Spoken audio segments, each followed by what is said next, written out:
நண்பர்கள் அனைவருக்கும் வணக்கம். நமது வேலை வழிகாட்டி சேனல்ல இன்றைக்கான முக்கியமான நடப்பு நிகழ்வுகள் பார்க்கலாம்.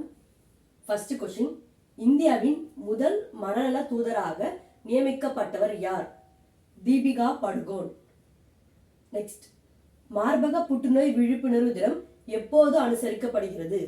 அக்டோபர் 13 தான் மார்பக புற்றுநோய் விழிப்புணர்வு தினமா அனுசரிக்கப்படுகிறது.